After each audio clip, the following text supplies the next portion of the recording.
Welcome, this is Rob from Black Label Minis. This week we are painting up the Hooded Menace himself, Batman, from Night Models, Batman miniature game. While I give the smoke section here a base of Darkstone, I wanted to talk about a few difficulties I had with this model. As you can see from the photos above, when assembling, I found out that the body, the cape, and the smoke sections did not actually line up properly. And it forced me to use a hairdryer to heat up the model quite a bit so that I could bend things without fear of them breaking. At the end of it, I also had to use a little bit of green stuff to fix the left arm, which refused to line up properly. Though these were not make or break issues with the model themselves, they caught me a little off guard, but never fear, we got it done. And now back to the painting. So I'm going to start doing a little bit of a rough highlight with my airbrush here. I'll add some ash gray into the airbrush, aiming for any areas that are upward or outward facing. You might wish to go ahead and hit all the outward facing sides of the bats here at the same time. I waited to do this until later and was forced to do it by hand at that point. When airbrushing, the best method for easy, smooth transitions is to remember to keep the brush moving constantly. And when the surface starts to look wet or you can see the paint, it's generally time to move on to a new spot.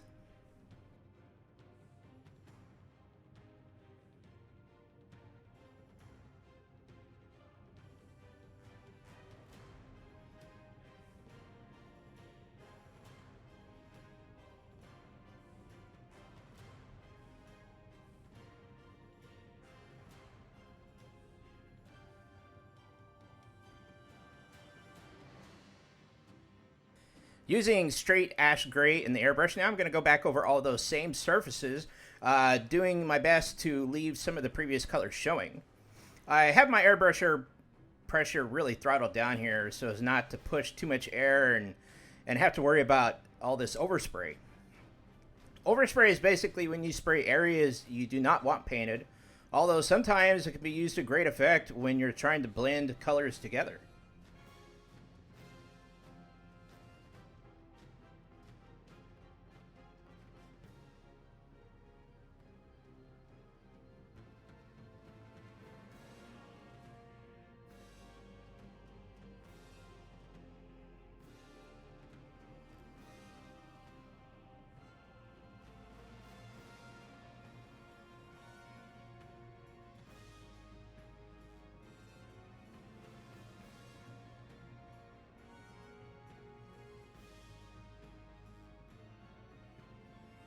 Now I wanted the smoke section of the model to have this eerie look to it, but also one that blended into the miniature overall. So for that eerie look, I used a green tone thinned down with some acrylic thinner and went over all these areas. It's not a heavy green tint, but just enough for me to know that it's there.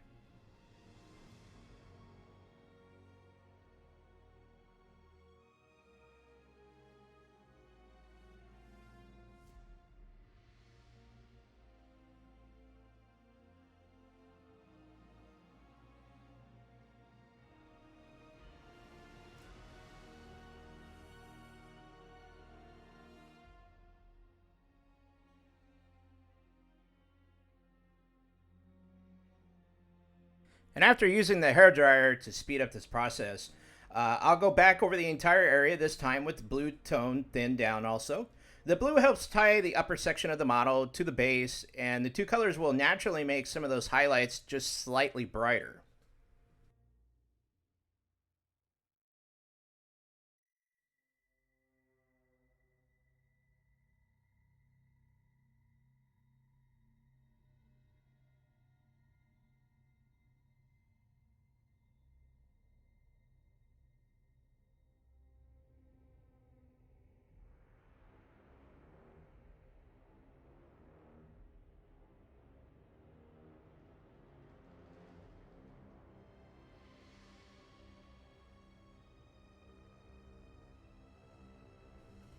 So even though I primed the miniature in black, not all blacks are equal, and I wanted the base color to be the same as that I used during the first highlight step. So I'll go over the entire cape section using a solid black first.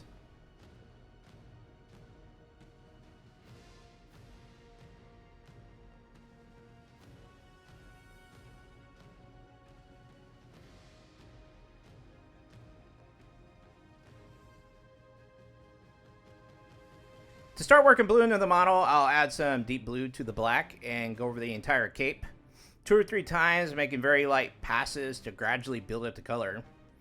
I'm also trying to avoid the recesses in the cloak, but I also not go out of my way to do this at the same time. You can see here that I start having issues with the needle, and that's because I decided I'd mix my paint inside the reservoir, even though I know I should not have done it. Let this be a lesson to the rest of you. Mix, then pour. As such, the needle became clogged, and I was unable to airbrush the entire cape like I had originally intended. Lesson learned.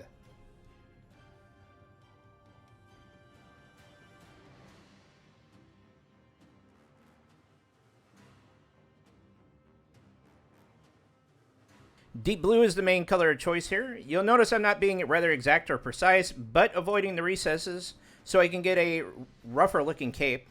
Remember, Batman is a hard worker, always going out beating up bad guys, and his miniature is in motion. It would not look right if this had a really smooth, clean looking cape. Now I thin the paint to a glazed consistency, and remembering to touch my brush to a napkin before touching the model. This gets excess liquid off the brush and helps from flooding it. Pretty sure I spent about a solid 30 minutes on this step, going over the same areas multiple times, slowly building up this color.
Now I'll take that deep blue glaze and add in a fair amount of water, turning it into a heavy wash. Using this wash, I went over the entire cape, basically aiming for the recesses. This step will help soften the areas between the black and the blue, and when done properly, you will barely be able to notice it, and the whole cape will actually look blue with natural shadows.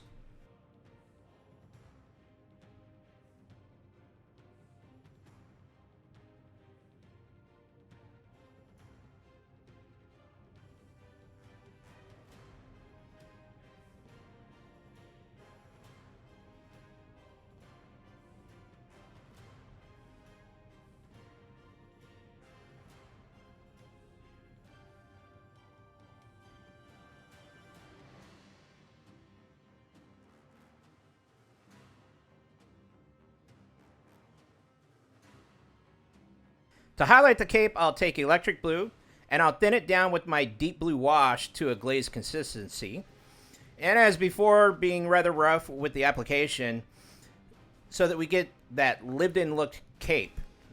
Making sure I aim for the higher folds of the cape, also doing my best to avoid the sides of the fold.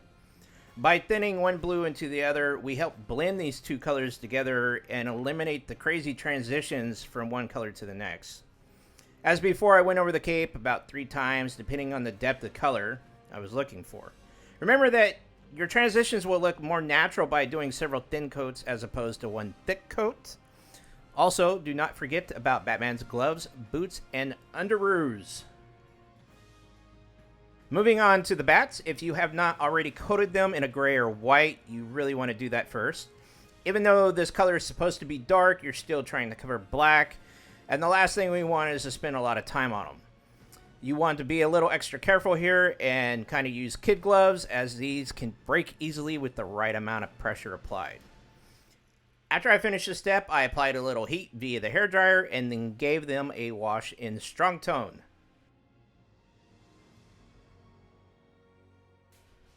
Onto the main body section, starting with a pseudo highlight using Necromancer Cloak. I'm doing my level best to aim for the upper muscle sections and leaving the recesses in black.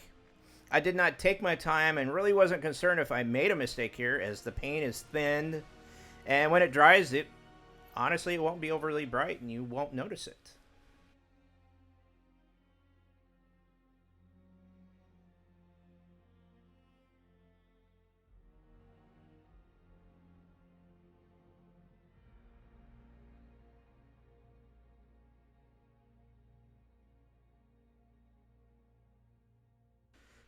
For the main costume color, I'm using straight uniform gray.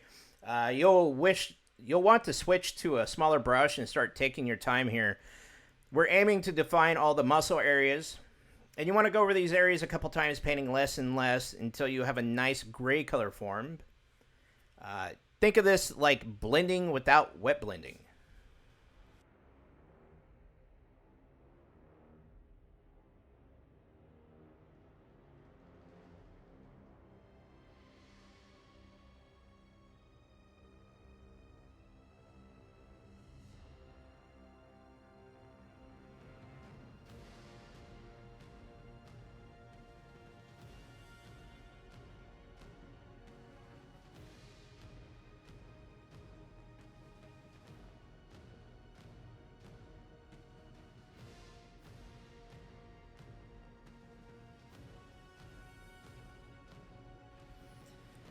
Working towards my highlight color here by mixing a little ash into the uniform gray. We're still working on those major muscle groups.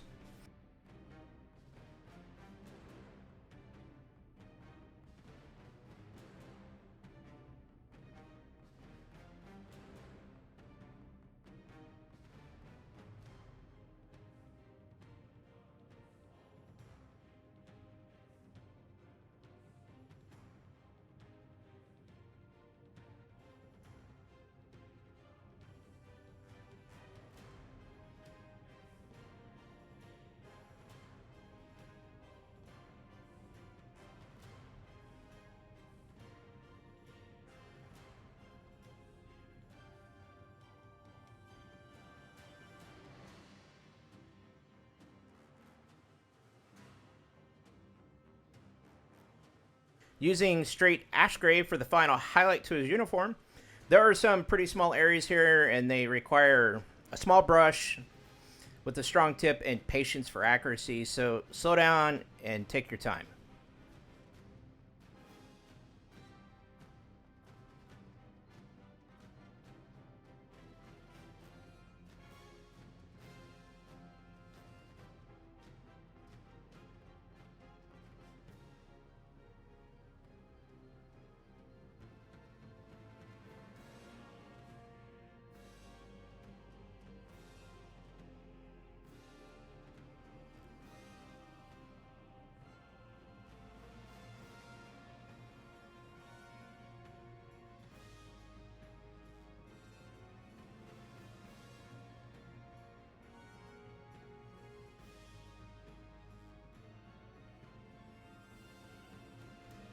We'll grab some matte black for the logo on his chest.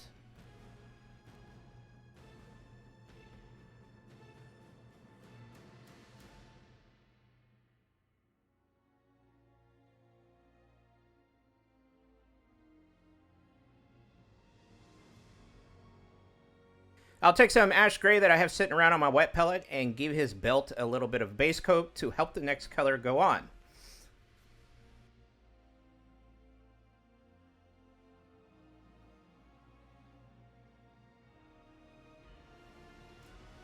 Now some demonic yellow for his utility belt.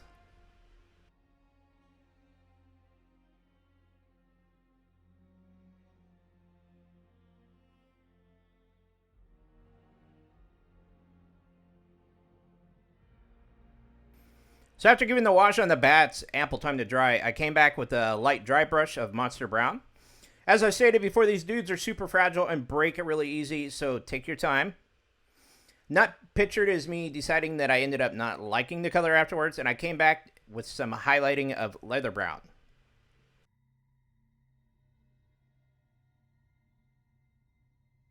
Now if you go back to the beginning and pay attention or even look at the cover art, you'll notice I'm missing bats.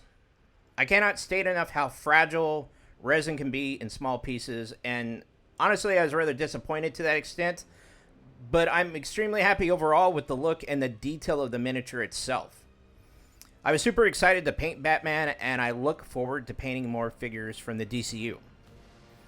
Remember, if you like these videos and you want to see more, please consider contributing via Patreon or PayPal, and remember to like, subscribe, and share.